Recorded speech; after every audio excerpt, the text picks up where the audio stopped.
آؤ علماء سے پوچھ لے، آئے جو مشکل پیش کوئی، آؤ علماء سے پوچھ لے۔ الحمدللہ رب العالمین والصلاة والسلام على سید الانبیاء والمرسلین، اما بعد فاعوذ باللہ من الشیطان الرجیم، بسم اللہ الرحمن الرحیم۔ الصلاة والسلام علیک یا رسول اللہ، الصلاة والسلام علیک یا حبیب اللہ، الصلاة والسلام علیک یا نبی اللہ وعلی آلک واصحابک یا نور اللہ۔ پیارے اور محترم اسلامی بھائیو، دارالافتاء اہل سنت سلسلے میں مرحبا کہتے ہیں۔ انشاءاللہ آپ کی کالز ہمارے سلسلے کا حصہ ہوں گی۔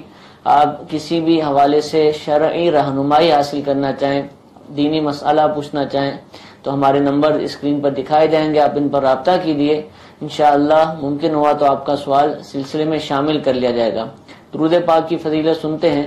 نبی کریم صلی اللہ تعالی علیہ وآلہ وسلم نے ارشاد فرمایا، جو کوئی شخص مجھ پر ایک مرتبہ درود پاک پڑھتا ہے، اللہ تعالیٰ اس پر 10 رحمتیں نازل فرماتا ہے۔ صلو علی الحبیب صلی اللہ تعالی علی محمد صلی اللہ تعالی علیہ وآلہ وسلم۔ بڑھتے ہیں اپنی کالز کی طرف، پہلی کال سلسلے میں شامل کرتے ہیں، چلائیے۔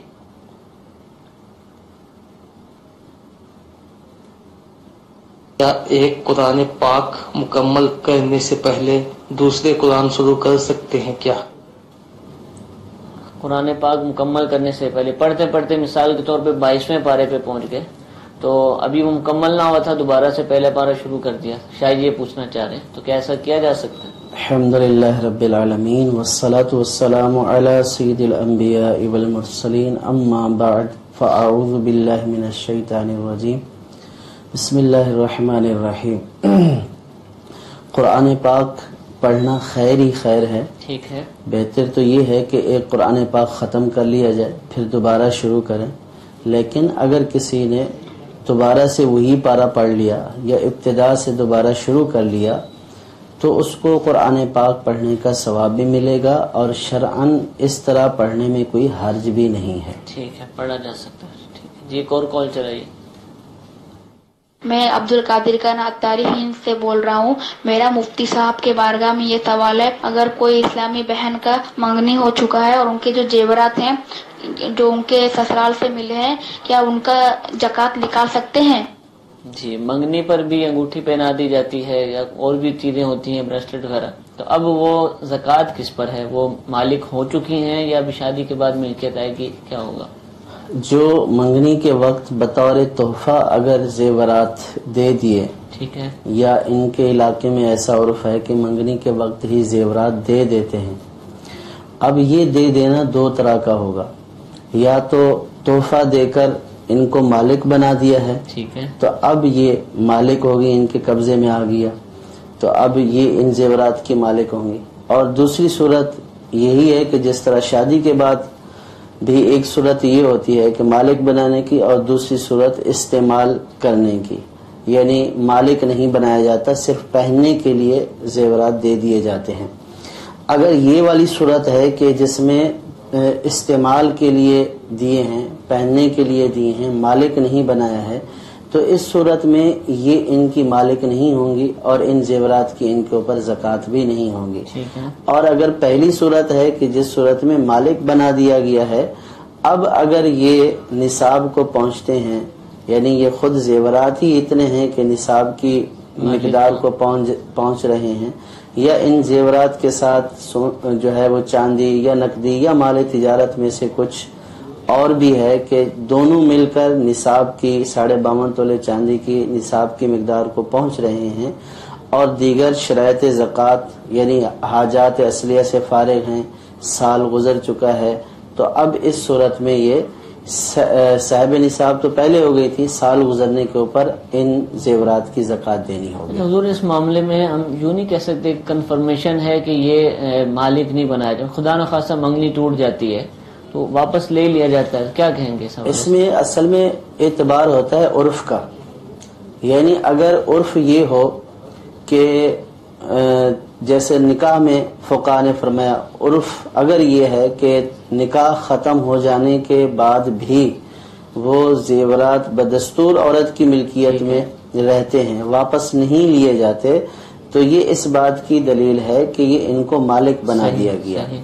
اور اگر نکاح ختم ہونے کے اوپر اس خاندان میں عرف یہ ہے کہ نکاح ختم ہونے پر یعنی طلاق ہونے پر یا وفات پر وہ زیورات شوہر کے خاندان والے لے لیتے ہیں، تو اس کا مطلب یہ ہوتا ہے کہ شوہر نے اس کو مالک نہیں بنایا تھا، صرف پہننے کے لیے دیے تھے۔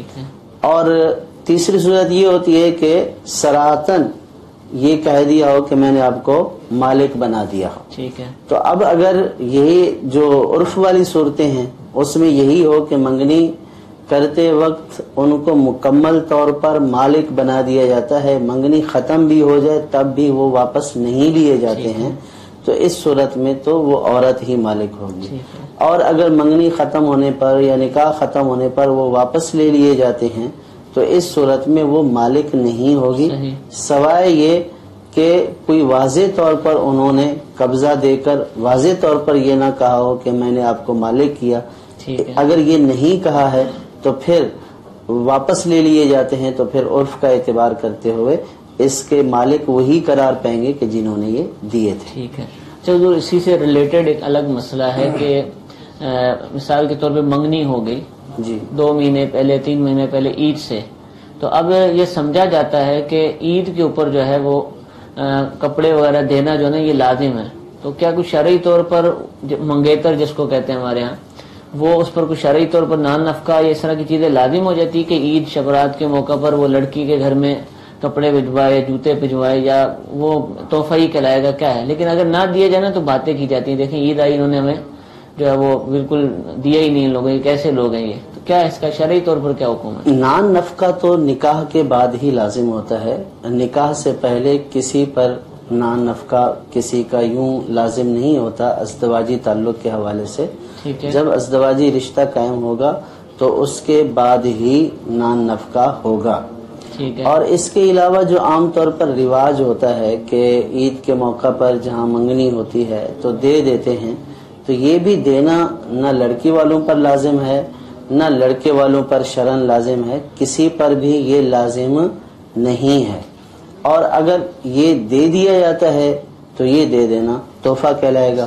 لیکن ایک صورت اس میں ناجائز کی بھی ہو سکتی ہے کہ اگر کوئی اس لیے دے رہا ہے کہ نہ دے گا تو تان و تشنی ہوگی، عزت خراب ہوگی، تو اب اس سے بچنے کے لیے دے رہا ہے، تو پھر یہ صورت رشوت کی لگتی ہے کہ اس نے ویسے نہیں دینا، اس لیے دے رہا ہے کہ اپنی عزت بچائے، یا وہ رشتہ توڑ دیں گے تو اب اس لیے دے رہا ہے تاکہ رشتہ برقرار رکھے، تو یہ صورت رشوت کی بھی ہو سکتی ہے۔ تو اس لیے اس طرح کے معاملات میں اولن تو یہ کہ منگنی ایک عہد و پیمان ہوتا ہے، وعدہ ہوتا ہے کہ ہاں ایسا آپ کے ساتھ نکاح ہوگا، تو اس میں اس طرح کے معاملات نہ کیے جائیں کہ جن کے اوپر شرعی اعتبار سے گرفت ہوتی ہو، رشوت یا ناجائز معاملات ہوتے ہوں، تو ان سے بچنا چاہیے۔ ٹھیک، اچھا ضمن غلط فہمی نہ ہو جائے اس لیے عرض کروں کہ منگنی کی ہم نے بات کی کہ منگنی پر انگوٹھی پہنائی جاتی ہے، تو کیا مرد کو بھی انگوٹھی وغیرہ پہنائی جا سکتی ہے؟ پھر دوسرا یہ بھی ارشاد فرما دیں کہ جو آج کل سننے میں آیا ہے کہ مردوں عورت خود ہی ایک دوسرے کو انگوٹھی پہنا دیتے ہیں، تو کیا یہ انداز بھی درست ہوگا؟ ہمارا مسئلہ تو زکوٰۃ کا اپنی جگہ پر تھا، لیکن اس سے کیا یہ اس چیزیں بھی جائز ہو جائیں گی؟ لڑکے کو سونے کی چاندی کے علاوہ کسی بھی دھات کی انگوٹھی جو ہے وہ پہنانا جائز نہیں ہے، اور اس کے لیے پہننا بھی جائز نہیں ہے۔ ٹھیک ہے، اور چاندی کی بھی انگوٹھی اور اس کی بھی مقدار ہے 4.5 ماشے سے جو ہے وہ اس کی مقدار یا اس سے کم کی مقدار کی انگوٹھی بنی ہوئی ہو 1 نگ والی، تو وہ دی جا سکتی ہے۔ صحیح۔ اب یہ کہ اس کو پہنائے گا کون؟ ٹھیک ہے، تو اب اس میں یہ ہے کہ جیسا کہ پہلے عرض کیا گیا کہ منگنی ایک وعدہ ہے منگنی ہونے سے دونوں جو ہے وہ آپس میں میاں بیوی نہیں ہو جاتے، ایک دوسرے کے محرم نہیں بنتے. صحیح. محرم یا میاں بیوی نکاح ہونے کے بعد ہی بنتے ہیں. نکاح سے پہلے یہ ایک دوسرے کے لیے غیر محرم ہیں. ان کا ایک دوسرے کو انگوٹھی پہنانا تو بہت دور کی بات، ان کا آپس میں ایک دوسرے کے سامنے آنا بھی جائز نہیں ہے. صحیح. بات چیت کرنا بھی جائز نہیں ہے کہ یہ غیر محرم ہے. جس طرح کسی دوسرے شخص کے ساتھ اس خاتون کا یا اس لڑکی کا بات چیت کرنا، گفتگو کرنا جائز نہیں ہے، تو اسی طرح جس سے منگنی ہوئی ہے تو اس سے بھی یہ جائز نہیں ہے کہ وہ بھی غیر محرم ہی ہے اس کا. تو یہ جو اس طرح کرتے ہیں، یعنی کہ لڑکا لڑکی کو پہنائے یا لڑکی لڑکے کو پہنائے، تو یہ ناجائز و حرام والی صورت ہے. اس سے ہر مسلمان کو بچنا چاہیے. اور پھر یہ مشاہدے کی بات ہے کہ منگنی پکا جو ہے وہ عقد تو ہوتا نہیں ہے، ٹوٹ بھی جاتی ہے. اور پھر ٹوٹ جانے کے بعد جو ہے وہ اس طرح کی پھر تصویریں، پھر یہ سارے معاملات ہوتے ہیں. اور پھر اس سے جو دیگر گناہوں کے دروازے کھلتے ہیں، اس میں لڑکے کا تو کم نقصان ہوتا ہے، لڑکی والوں کا زیادہ نقصان ہوتا ہے. تو لڑکی والوں کو اپنی عزت و عصمت کی حفاظت کرنا چاہیے اور صرف اسی کے آگے ہی عورت کو جانا چاہیے کہ جس کے آگے اس کا جانا جائز ہے. جس کے سامنے اس کا جانا جائز نہیں ہے تو اس کے سامنے بغیر پردے کے جانا جائز نہیں ہے، اگرچہ کہ وہ اس کا منگیتر ہی کیوں نہ ہو. تو یہ جو بڑا بھائی بھی جاتا ہے، چلے وہ منگیتر ہونے والا وہ نہیں گیا لڑکی کو دیکھنے، جب رشتہ لینے کے، یہ جو رشتے اور منگنی کے درمیان بھی آنا جانا ہوتا ہے اور منگنی اور نکاح کے درمیان بھی رسموں وغیرہ کے لیے آنا جانا ہوتا ہے. چلو لڑکا تو نہیں جا رہا ہے لیکن لڑکے کا بھائی ہے اور اس کا باپ ہے اور اس طرح کے رشتہ دار ہیں کہ جو اس لڑکی کے لیے تو نامحرم ہے. تو کیا یہ سارے جا سکتے ہیں، گھر میں بیٹھ جائیں جا کر ڈرائنگ روم میں، اور لڑکی بھی ہے اور اس کی دیگر بہنیں بھی ہیں اور بھی اس کے رشتہ دار ہیں، کوئی خونی رشتہ بھی نہیں آپس کے اندر، تو کیا یہ انداز؟ ایک لفظ عرض کیا ہے غیر محرم. غیر محرم جو اس کا غیر محرم ہے اس کے سامنے اس کا جانا جائز نہیں ہے، چاہے وہ جس سے منگنی ہوئی ہے وہ ہو، اس کا باپ ہو، اس کا بھائی ہو. ابھی تو یہ سارے غیر محرم ہی ہیں. ٹھیک ہے. اور نکاح ہو جانے کے بعد بھی بھائی محرم نہیں ہو جائے گا. صحیح. تو جو بھی غیر محرم ہے اس کے سامنے لڑکی کا آنا جائز نہیں ہے. ٹھیک ہے جزاک اللہ. جی ایک اور کال چلاتے ہیں، اور میسیجز بھی آپ ہمیں کر سکتے ہیں، نمبر اسکرین پر دکھائے جا رہے ہوں گے، آپ ان پر میسیج کیجیے، انشاءاللہ آپ کا میسیج بھی SMS بھی سلسلے میں شامل کیا جائے گا. کال کی طرف چلتے ہیں. جی کال چلائیے. میری وائف کے پاس تقریباً 6 یا 7 تولے زیور ہے، یا شاید تھوڑا سا اس سے زیادہ ہو، لیکن میرے اوپر قرضہ بھی بہت ہے، تقریباً 8 سے 10 لاکھ روپے میرے سر پہ قرضہ ہے. تو اس صورت میں مجھے زکوٰۃ کا کیا طریقہ کار اختیار کرنا چاہیے؟ مجھ پر زکوٰۃ لگتی ہے یا نہیں لگتی؟ میرا یہ سوال ہے. جی کنفرم نہیں ہے کتنا سونا ہے ان کو، 6 7 اور یہ بھی پتہ نہیں کہ اس سے بھی زائد ہے تو کتنا ہے، لیکن ہے زوجہ کا اور قرض ان پر ہے. حکم کیا ہوگا؟ اللہ تبارک و تعالیٰ اس ماہ رمضان کے عشرے کے صدقے ان کے اوپر جو قرض ہے اللہ تعالیٰ ان کو بارک قرض سے نجات عطا فرمائے. جہاں تک مسئلے کا تعلق ہے تو اگر ان کی زوجہ کے پاس 6 تولے ہے یا 7 تولے ہے، اگر 7.5 تولے سے کم ہے سونا تو اس صورت میں صرف سونا ہے اور نقدی چاندی مال تجارت کچھ بھی نہیں ہے، اور 7.5 تولے سے کم ہے، تو اس صورت میں یہ صاحب نصاب قرار نہیں پائیں گے. اور زوجہ کے پاس سونا ہونے سے شوہر بھی صاحب نصاب قرار نہیں پائے گا کہ زکوٰۃ میں شوہر کی ملکیت الگ شمار کی جاتی ہے اور اس کی بیوی کی ملکیت الگ شمار کی جاتی ہے. جو بیوی کی ملکیت ہے وہ شوہر کی نہیں ہے، جو شوہر کی ہے وہ بیوی کی نہیں ہے. اسی طرح اگر بیوی کے پاس نصاب جتنی رقم ہے لیکن بیوی کے اوپر اتنا قرض ہے کہ اس کو مینج کرنے کے بعد وہ نصاب نہیں رہتا تو بھی ان کے اوپر زکوٰۃ نہیں ہے. ٹھیک ہے. یہ تو بیوی کی ملکیت کے حوالے سے مسئلہ ہے. اور جو ان کی ملکیت کے حوالے سے جیسا کہ یہ فرما رہے ہیں کہ ان کے پاس کچھ نہیں ہے، اگر ان کے پاس کچھ ہے بھی صحیح، سونا ہے یا چاندی ہے، اگرچہ نصاب کے برابر ہے، لیکن اگر قرض کو مینج کرنے کے بعد یہ نصاب جتنا نہیں بچتا ہے تو اس صورت میں ان کے اوپر بھی زکوٰۃ لازم نہیں ہوگی. ٹھیک ہے. جی ایک اور کال چلائیے گا. میں لاہور سے بات کر رہا ہوں. میرا مفتی صاحب سے سوال یہ ہے کہ اگر امامت جو امام صاحب ہوتے ہیں اگر ان کا وضو ٹوٹ جائے تو کیا پیچھے جو لوگ ہوں گے نمازی ان کی نماز ہو جائے گی؟ امام صاحب کا وضو ٹوٹ جائے تو اب کیا ہوگا؟ امام صاحب کا وضو ٹوٹ گیا تو امام صاحب کی نماز گئی، امام صاحب کی نماز گئی تو مقتدیوں کی بھی ٹوٹ گئی۔ ٹھیک ہے، انڈرسٹوڈ۔ امام صاحب نماز چھوڑ کے چلے جائیں گے؟ جی، نہ بھی جائیں تب بھی ان کا وضو ٹوٹ گیا تو نماز چلی گئی، ختم ہو جائے گی۔ تو اس وجہ سے نمازیوں کی نماز بھی چلی گئی ہے۔ یہ نہیں کہیں گے کہ امام کا وضو ٹوٹا ہے نمازیوں کا تو نہیں ٹوٹا ہے۔ اصل میں نمازی جب اقتدا کرتے ہیں امام کی تو امام کی نماز جہاں پہ فاسد ہوگی وہاں پہ مقتدیوں کی بھی فاسد ہو جائے گی۔ ٹھیک ہے۔ تو حضور ایک مسئلہ، ایک سوال پوچھا ہمارے مدنی عملے نے کہ روزہ الحمدللہ بہت سارے مسلمان رکھتے ہیں رمضان شریف کے اندر، لیکن کئی ایسے بھی ہوتے ہیں بد نصیب کی نماز نہیں پڑھتے روزے کے باوجود۔ ترغیب دلائی جائے کہ نماز بھی پڑھو، روزہ تو آپ نے رکھ ہی لیا صبح سے، تو وہ کہتے ہیں بھائی نماز پڑھے نہ پڑھے اس کا روزے سے کیا تعلق، روزہ ایک الگ چیز ہے، نماز الگ چیز ہے۔ تو کیا یہ کانسیپٹ کہ بھئی نماز پڑھے نہ پڑھے اور روزے سے اس کا کوئی تعلق نہیں، یہ درست ہے یا روزہ نماز آپس میں ملی ہوئی ہیں یا دونوں ہی ضروری ہیں، کیا ہے؟ ضروری ہونے کے اعتبار سے تو کوئی شک نہیں ہے۔ ٹھیک ہے، روزہ بھی فرض ہے، نماز بھی فرض ہے۔ روزہ نہ ہو تب بھی نماز پڑھنا فرض ہی رہے گا، بے شک۔ اور روزے کی حالت میں گناہ سے بچنا، یعنی فرض کا ترک گناہ کبیرہ ہوتا ہے۔ تو جب انسان نے روزہ رکھا ہے تو روزہ رکھنے کا تقاضا یہ ہے کہ وہ تمام کبیرہ گناہوں سے بچے۔ جب وہ اپنے آپ کو کھانے پینے وغیرہ سے روک کر رکھے ہوئے ہے اللہ تعالیٰ کی فرما برداری اور اطاعت میں، تو یہ نماز بھی اللہ تعالیٰ کا حکم ہے۔ تو جب یہ فرما برداری اور اطاعت کر رہا ہے تو اس فرما برداری اور اطاعت کا تقاضا یہ ہے کہ وہ نماز کو بھی قضا نہ کرے۔ تو اور قضا کرے گا تو گناہگار ہوگا۔ تو اس اعتبار سے کہ یہ دونوں ضروری ہیں تو اس میں تو کوئی شک نہیں ہے۔ باقی رہی یہ بات کہ یہ کہنا کہ نماز الگ فرض ہے، روزہ الگ فرض ہے، اس میں بھی کوئی شک نہیں ہے کہ نماز بالکل الگ فرض ہے، روزہ بالکل الگ فرض ہے۔ تیسری بات یہ کہ ایک شخص نماز پڑھتا ہے روزہ نہیں رکھتا، یا روزہ رکھتا ہے نماز نہیں پڑھتا ہے، تو وہ صحیح طور پر اللہ تبارک و تعالی کے فرامین کو سمجھنے والا نہیں ہے، وہ عبادت کی روح سے واقف نہیں ہے۔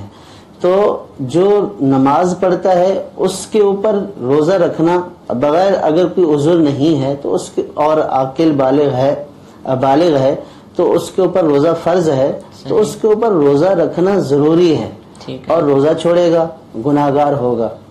لیکن اب یہ نہیں کہا جا سکتا کہ جو نماز نہیں پڑھتا وہ روزہ بھی نہ رکھے، یا جو روزہ نہیں رکھتا وہ نماز نہ پڑھے۔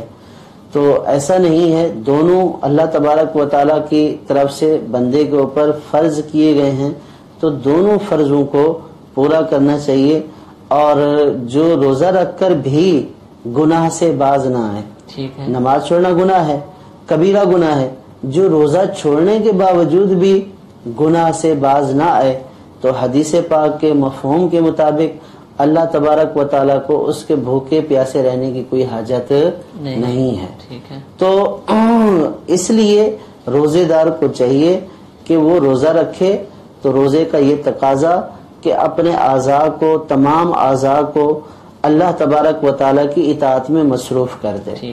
یعنی صرف یہ نہیں ہے کہ پیٹ کا روزہ ہے کہ اس کے اندر جا کچھ نہیں رہا، باقی ساری کی ساری نافرمانیاں ہو رہی ہیں، تو پھر اس روزہ رکھنے کے جو فوائد و ثمرات ہیں وہ حاصل نہیں ہوں گے۔ تو جو روزہ رکھتا ہے نماز نہیں پڑھتا ہے تو وہ روزے کے تقاضوں کو پورا نہیں کر رہا، اور روزے کے جو فوائد و ثمرات ہیں کما حق ہو جو اس کو حاصل ہونے ہیں وہ حاصل نہیں ہوگا، وہ برکتوں سے محروم ہو جائے گا، اور نماز چھوڑنے کی وجہ سے اللہ تبارک و تعالیٰ کے شدید عذاب کا بھی مستحق ہوگا۔ اللہ تعالیٰ ہم سب کو محفوظ فرمائے، اپنی عبادت کی توفیق عطا فرمائے۔ حضور سوال یہ ہے کہ اگر کسی نے اعتکاف شروع کیا اور وہ ٹوٹ گیا کسی بھی وجہ سے، تو اب اس کی قضا کرنی ہے، تو کیا اسی مسجد میں قضا کرنا ضروری ہے یا کسی اور مسجد میں بھی جا کر سکتا ہے؟ قضا اسی مسجد میں کرنا ضروری نہیں ہے، اچھا، کسی بھی مسجد میں قضا ہو سکتی ہے۔ اچھا، اس کا اعتکاف ٹوٹا مثال کے طور پر، ایک جگہ بیٹھا، اس کو پتا کہ آج ٹوٹ گیا میرا کسی وجہ سے، تو اسی دن اسی مسجد میں شام سے دوبارہ وہ قضا کر سکتا ہے یا پھر اگلے سال ہی کرنی ہوگی؟ کیا ہے، دن باقی ہیں؟ اس کے لیے اگلے سال کا انتظار کرنا ضروری نہیں ہے۔ اگر رمضان کے دن باقی ہیں تو خوش قسمتی ہے کہ رمضان کی صورت میں مسجد میں بیٹھنا نصیب ہوگا، تو وہ اسی دن بھی غروب آفتاب سے لے کر اگلے دن کے غروب آفتاب تک معتکف ہو جائے مسجد میں، اور روزہ رکھنا بھی شرط ہے، اور اعتکاف کی ساری وہ پابندیاں ہوں گی جو اعتکاف میں ہوتی ہیں، تو اس کی قضا کر لے۔ اگر اللہ تبارک و تعالیٰ نے اسی رمضان میں موقع عطا کیا ہے تو اسی رمضان میں اس کی قضا کر لے۔ زندگی کا کوئی بھروسہ تو نہیں ہے کہ اگلے رمضان تک یہ زندہ بھی رہے۔ ویسے بھی تو آیا ہوا تھا 10 دن کے لیے، جی ویسے بھی 10 دن کے لیے آیا ہوا تھا، اور پھر اگر فرض کیا کہ ابھی رمضان میں یہ پورا نہیں کر سکا ہے تو اب اگلے رمضان کا بھی انتظار نہیں کرنا ہے، کیونکہ اعتکاف کے قضا کے لیے رمضان کا ہونا ضروری نہیں ہے۔ تو وہ کسی بھی دن غروب آفتاب کے ٹائم مسجد میں جائے اور وہاں رات ٹھہرے، روزہ رکھے، پھر پورا دن گزارے، اگلے دن کی غروب آفتاب تک مسجد میں رہے، اور جب اگلے دن کی غروب آفتاب ہو جائے گی روزہ افطار کر لے گا تو اب اس کا اعتکاف ختم ہو جائے گا۔ تو اس کے لیے اگلے رمضان کا بھی انتظار کرنا ضروری نہیں ہے۔ کسی دن رمضان میں، غیر رمضان میں اس اعتکاف کی قضا ہو سکتی ہے۔ ٹھیک ہے، ٹھیک ہے۔ اچھا حضور، رمضان شریف ہے اور بدقسمتی کہیے یا کیا کہیے کہ کم از کم ہمارے ملک کے اندر کھانے پینے کی اشیاء مہنگی ہو جاتی ہیں۔ اب دکاندار سے بات ہوئی تو انہوں نے ان کو کہا بھائی آپ یہ اتنی فروٹ مثال کے طور پہ آپ اتنا مہنگا کیوں بیچ رہے ہیں؟ نہیں بیچنا چاہیے، آپ سستا بیچیں، لوگوں کو آسانی ہو۔ ان کا کہنا بھائی ہمارا کیا قصور ہے، ہم تو پیچھے سے لے کر آتے ہیں، منڈی سے لے کر آتے ہیں، وہ آڑتی سے لیتا ہے، وہ کسان سے لیتا ہے، تو یہ تو سب پیچھے سے مہنگا کرتے ہوئے آ رہے ہیں، تو ہمارا کیا قصور ہے؟ تو اب اس کا یہ کہنا ہے کہ لوگ جو ہمیں تان و تشنیع کرتے ہیں اس سے ہماری دل آزاری ہوتی ہے، تو کیا یہ لوگوں کا رویہ درست ہے؟ اس کو کہہ سکتے ہیں تان و تشنیع تو نہیں کہ یہ لوگ پوچھتے ہیں، کوستے ہیں، جو بھی کہہ لیجئے، کیا کہیں گے اس حوالے سے؟ ہونا کیا چاہیے اور لوگوں کا کیا رویہ ہونا چاہیے؟ دکانداروں کو ایسے سلسلے میں کیا کرنا چاہیے؟ یہ رمضان شریف تو گزر گیا، لیکن اگر آپ کچھ مدنی پھول دے دیں گے تو آئندہ کے لیے انشاءاللہ وہ اچھے ہوں گے ہمارے۔ دیکھیں اس میں دو پہلو ہیں۔ اصل بات تو یہ ہے کہ اس طرح کے معاملات کو دیکھنا اور اس طرح کے معاملات کو کنٹرول کرنا یہ حکومت وقت کی ذمہ داری ہوتی ہے کہ وہ لوگوں کو جائز طریقے سے آسان طور پر چیزوں کی فراہمی کو مہیا کرنے کا جو ہے وہ انتظام کرے اور چیزوں کی فراہمی کو ضروری بنائے۔ اور گورنمنٹ کو یہ اختیار ہے کہ اگر وہ یہ دیکھتی ہے کہ لوگ حد سے تجاوز کر رہے ہیں اور جس سے عام لوگوں کی رسائی ان کی ضروریات زندگی تک بہت مشکل سے ہو رہی ہے اور ان کو بہت مشکل پیش آ رہی ہے، تو وہ اس کو کنٹرول کرنے کے لیے نرخ یا ریٹ مقرر کر سکتی ہے۔ حاکم یا قاضی کو اس صورت میں اختیار ہے، کیے بھی جاتے ہیں۔ ٹھیک ہے، اور جب کر دیے گئے تو اب اس کی خلاف ورزی کرنا ناجائز ہے کہ قانونی جب ایک قانون بن گیا وہ اس کی خلاف ورزی کرے گا تو یہ ناجائز ہے، کیونکہ خلاف ورزی کرنے کی صورت میں اپنے آپ کو ذلت پر پیش کرنا ہے، جیل جائے گا، جرمانے دے گا، رشوتیں دے گا، اور اس کی شرعی اجازت نہیں ہے۔ ٹھیک ہے، اور دوسرا پہلو عوام کا ہے کہ عوام جو جن سے لیتے ہیں، ریڑھی والا ٹھیلے والے ہیں، ان کو جو ہے وہ کہتے ہیں کہ آپ جو ہے وہ معاذ اللہ باز حرام خوری کہتے ہیں، حرام خوری کر رہے ہیں، زیادہ لے رہے ہیں، لوگوں کو تکلیف دے رہے ہیں، تو ان بیچاروں کا عام طور پر قصور ہوتا نہیں ہے۔ جب پیچھے سے ان کو چیز ہی اتنی مہنگی ملی ہے تو ظاہر ہے کہ وہ بھی پھر اسی مہنگی بیچیں گے، کوئی اپنا نقصان کر کے تو نہیں بیچے گا۔ اگر ایک پھل فروش کو ایک چیز 70 روپے میں پڑی ہے تمام اخراجات کے ساتھ، اور وہی چیز عام دنوں میں مارکیٹ میں اس کو 50 روپے میں پہنچتی تھی تو وہ 55 میں بیچتا تھا۔ ٹھیک ہے، اب وہی چیز اس کو 70 روپے تک پہنچی ہے تو اب اس کو وہ 55 میں تو نہیں بیچ سکتا ہے، اور اس کو یہ تو نہیں کہا سکتا کہ رمضان کے علاوہ میں تو یہ 55 کی تھی، اب آپ رمضان میں 70 کی کیوں دے رہے ہیں؟ تو وہ ویسے ہی غریب آدمی اپنی مزدوری اور اپنی کمائی کے لیے کھڑا ہوا ہے. اگر چیز اس کو 70 کی ملی ہے تو وہ 75 کی بیچے گا یا 80 کی بیچے گا. تو اس نے نفع حاصل کرنے کے لیے ہی تو یہ ٹھیلا لگایا ہے. ٹھیک ہے. اب اگر وہ اتنا خسارہ برداشت کرے, اتنا لینڈ لارڈ ہوتا تو پھر اس کو ٹھیلا لگانے کی ضرورت ہی کیا گھر میں بیٹھتا, پھر وہ ویسے ہی لوگوں کو صدقہ اور خیرات کرتا, لوگوں کو فی سبیل اللہ کھلاتا. ٹھیک ہے. تو ان کی اتنی استطاعت ہوتی نہیں ہے, یہ تو اپنا روزگار کمانے کے لیے کرتے ہیں. اور چونکہ رمضان مبارک میں ایک سیزن ہوتا ہے, لوگوں کی کثرت جو ہے وہ پھل استعمال کرتی ہے یا دیگر روزمرہ کی ضروری اشیاء کو استعمال کرتی ہے, تو بہت سارے لوگ خاص طور پر رمضان میں بھی یہ کاروبار شروع کر دیتے ہیں. تو اب اگر ان کو ملا ہی اتنے کا ہے اور اس کے اوپر ان کو تانا دینا یا ایسی بات کہنا کہ جو ان کی دل آزاری کا سبب ہو, کا لفظ بھی استعمال کیا جی حرام خوری معاذ اللہ, یہ تو بہت بڑا الزام ہے نا. تو یہ کہنا یہ ناجائز و حرام ہے. اور یہ بھی یاد رکھنا چاہیے کہ اگرچہ کہ ہم یہ کہیں گے کہ لوگوں کو آسانی پہنچانی چاہیے اور اتنی مطلب یہ کہ مہنگا کرنا چاہیے کہ لوگوں کی دست رس میں رہے, عام آدمی بھی اس پھل کو خرید سکے اور اپنے بچوں اور بیوی کی خواہش کو پورا کر سکے, کہ ہر رمضان میں ہر گھر والے کی یہ خواہش ہوتی ہے کہ وہ اچھے طریقے سے روزہ افطار کرے. اگرچہ کہ اس کو اس بات کا کہا جائے گا کہ وہ مسلمانوں کے اوپر جو ہے وہ بھلائی اور خیر خواہی کرے مسلمانوں کے ساتھ, لیکن اس چیز کو بھی یاد رکھنا چاہیے شریعت نے جو منافع کی حد ہے وہ کوئی محدود یا خاص متعین نہیں کی ہے کہ آپ نے اتنے تک بیچنا ہے, آپ نے جو ہے وہ 5 روپے والی چیز کے اوپر 1 روپیہ منافع لینا ہے یا 2 لینے ہیں یا 5 لینا ہے, آٹے میں نمک کے برابر لینا ہے, اس کی کوئی حد نہیں ہے. شریعت مطالعہ نے یہ کہا کہ تجارت دونوں کی بیچنے اور خریدنے والے کی باہمی رضامندی سے ہے. تو اب اگر یہ فرض کیا کہ اپنی چیز کو مہنگا بھی بیچ رہا ہے تو خریدنے والے کو اختیار ہے کہ وہ چاہے خریدے چاہے نہ خریدے. اگر خریدنے والا نہیں خریدے گا تو اس کو اس بات کے اوپر کوئی مجبور تو نہیں کرے گا کہ آپ نے مجھ سے ریٹ پوچھا ہے تو اب آپ خرید کر ہی جائیں.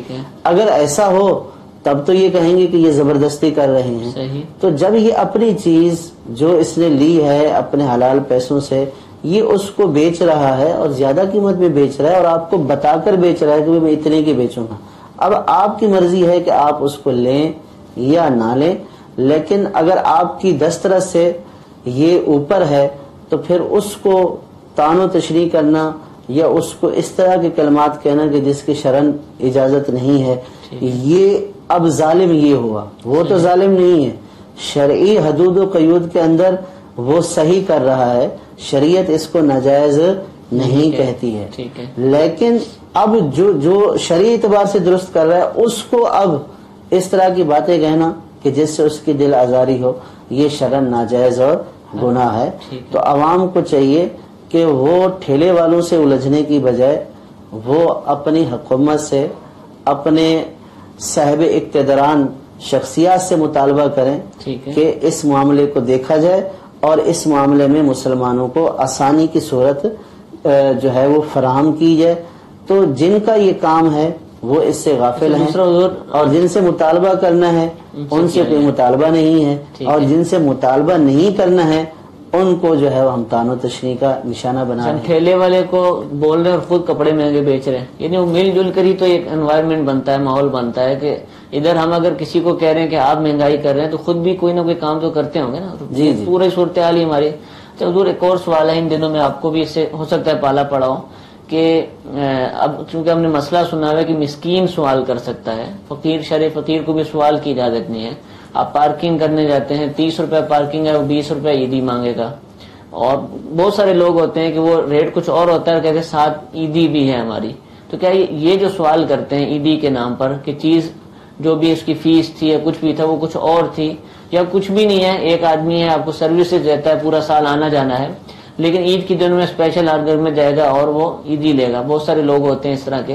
تو کیا یہ اس طرح کا عیدی کے نام پر سوال کرنا کہ شرعی طور پر جائز ہو جائے گا, کیا ہوگا اس میں؟ آپ جن لوگوں کی طرف اشارہ کر رہے ہیں عام طور پر یہ وہ لوگ ہوتے ہیں کہ جن کا سوال کرنا جائز نہیں ہوتا, تنخواہ لے رہے ہوتے ہیں, کما رہے ہوتے ہیں, ساری ان کی وہ اس یعنی حد میں نہیں آتے ہیں کہ جن کے لیے سوال کرنا جائز ہوتا ہے.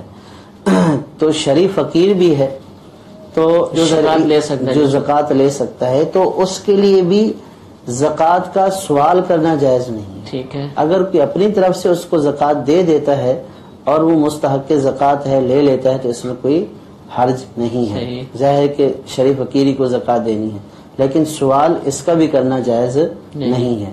تو عام طور پر جو اس طرح کے لوگ ہوتے ہیں، پارکنگ میں آپ جائیں، پارکنگ والا یا دیگر اس طرح کے لوگ جو سروسز فراہم کرتے ہیں تو عیدی کے نام پر سوال کرتے ہیں، تو ان کا یہ سوال کرنا جائز نہیں ہے۔ ٹھیک ہے، ہاں اگر کوئی اپنی خوش دلی کے ساتھ عید کے جو ہے وہ عنوان سے جو ہے وہ آپ کو اگر دے دیتا ہے، اگرچہ آپ کروڑ پتی کیوں نہ ہو، اگر اپنی خوش دلی کے ساتھ رضامندی کے ساتھ آپ کو اپنا مال دے رہا ہے جائز طریقے سے تو آپ کے لیے لینا جائز ہے۔ ٹھیک ہے، لیکن اگر آپ کی حیثیت ہے اور آپ اس درجے میں نہیں ہیں کہ جن کے لیے سوال کرنا جائز ہے، تو اب اگر آپ سوال کریں گے تو اب سوال کرنا آپ کے لیے ناجائز اور گناہ ہوگا۔ ٹھیک ہے، ایک حدیث پاک میں آیا کہ سرکار صلی اللہ تعالی علیہ وسلم نے سے ایک صحابی نے سوال کیا، سرکار صلی اللہ تعالی علیہ وسلم نے اس کو عطا کر دیا۔ ٹھیک ہے، عطا کرنے کے بعد سرکار صلی اللہ تعالی علیہ وسلم نے ان کو نصیحت فرماتے ہوئے ارشاد فرمایا کہ دیکھو یہ دنیا کا مال یہ سرسبز و شاداب ہے، یہ بظاہر بہت میٹھا ہے، تو اس لیے انسان اس کی طلب کرتا ہے، لیکن یہ یاد رکھو کہ جو لوگوں سے سوال کرے گا قیامت والے دن اس کے چہرے کے اوپر سیاہ دھبے ہوں گے، اور اس کا چہرہ، اور ایک اور روایت میں کہ اس کے چہرے کے اوپر گوشت نہیں ہوگا۔ تو یہ یعنی کہ جو سوال کرنے والا ہے لوگوں سے بلا ضرورت جو سوال کرتا ہے تو اس کا چہرہ بروز قیامت ایسی صورت میں ہوگا، اس کی ایسی شکل ہوگی چیچک زدہ، جس طرح چیچک کے نشانات ہوتے ایسا ہوگا کہ سب لوگوں کو یہ پتہ چل جائے گا کہ یہ وہ لوگ ہے کہ جو لوگوں سے بلا وجہ سوال کیا کرتا تھا۔ تو مشارعین نے حدیث پاک کی شرح میں یہی فرمایا کہ اس کا خاص چہرہ ہوگا چیچک زدہ، یا اس کے چہرے پر گوشت نہیں ہوگا جس سے لوگ پہچان لیں گے کہ یہ دنیا میں لوگوں سے بلا ضرورت سوال کیا کرتا تھا۔ تو ایسے لوگوں کو یہ دیکھنا چاہیے کہ مانگنا تو بہت آسان ہے، اور ایسے لوگوں کے لیے آسان ہے، ورنہ عزت اور غیرت والے شخص کے لیے کتنا برا لگے گا، وہ عزت اور غیرت والے شخص کے لیے تو یہ ڈوب مرنے کا مقام ہوتا ہے کہ وہ کسی سے سوال کرے، اور جو ان چیزوں کی پرواہ نہیں کرتا تو وہ بڑی آسانی سے سوال کر دیتا ہے، لیکن جو مال اس کے بدلے میں حاصل ہو رہا ہے آخرت میں جو اس کا وبال ہے وہ پھر دنیا میں چونکہ پیش نظر نہیں ہے تو اس لیے اس کی طرف توجہ نہیں ہے اور مانگتے پھر رہے ہیں۔ اور پھر احادیث پاک میں یہ بھی آیا کہ جو سوال کرے گا تو وہ اسی طرح سوال ہی کرتا رہے گا، اور جو اللہ تبارک و تعالیٰ سے غنا طلب کرے گا اللہ تعالیٰ اس کو غنی کر دے گا۔ سرکار صلی اللہ تعالیٰ علیہ وسلم کی یہ فرمان کا مفہوم ہے۔ تو آپ دیکھیں کہ جو لوگوں سے سوال کرتا پھرتا ہے تو آپ اس کو سوال کرتا پھرتا ہی دیکھیں گے۔ بالکل ایسے ہی آپ ایک شخص جو مسجد میں سوال کر رہا ہے تو آپ اگلے سال بھی رمضان میں اس کو دیکھیں گے وہ سوال ہی کر رہا ہے، جو محنت کرتا ہے، جو محنت کر رہا ہے اللہ تعالیٰ اس کو غنی کر دے گا۔ تو سرکار صلی اللہ تعالیٰ علیہ وسلم نے سوال کرنے سے منع فرمایا ہے، اور فرمایا ہے اللہ تعالیٰ سے غنا طلب کرو کہ اللہ تبارک و تعالیٰ اپنی رحمت سے تمہیں غنی کر دے گا۔ اگر تم سوال کرو گے تو پھر اس سوال سے تمہارے رزق میں تو کوئی برکت نہیں ہوگی، بلکہ جہاں پہ تھے وہیں پہ کھڑے رہو گے اور پھر ساری زندگی لوگوں سے سوال ہی کرتے رہو گے۔ تو اس لیے لوگوں سے بلا ضرورت سوال کرنے سے ضروری طور پر اجتناب کرنا چاہیے، ہر صورت میں بچنا چاہیے۔ ٹھیک ہے، جزاک اللہ۔ اللہ تعالیٰ میں اپنے سوا دوسروں کی محتاجی سے زندگی بھر مرتے دم تک محفوظ فرمائے، قناعت کی دولت عطا فرمائے، اپنی رضا پر راضی رہنے کی توفیق عطا فرمائے۔ سلسلے کا وقت ختم ہو چکا ہے، انشاءاللہ کل دوبارہ اسی وقت دارالفتہ اہل سنت کے سلسلے کے ساتھ حاضر ہوں گے۔ اللہ تعالیٰ ہم سب کو عمل کی توفیق عطا فرمائے، آمین بجاہ النبی الامین۔ صلو علی الحبیب صلی اللہ تعالی علی محمد صلی اللہ علیہ وسلم۔ زندگی، آؤ علماء سے پوچھ لیں، آئے جو مشکل پیش کوئی، آؤ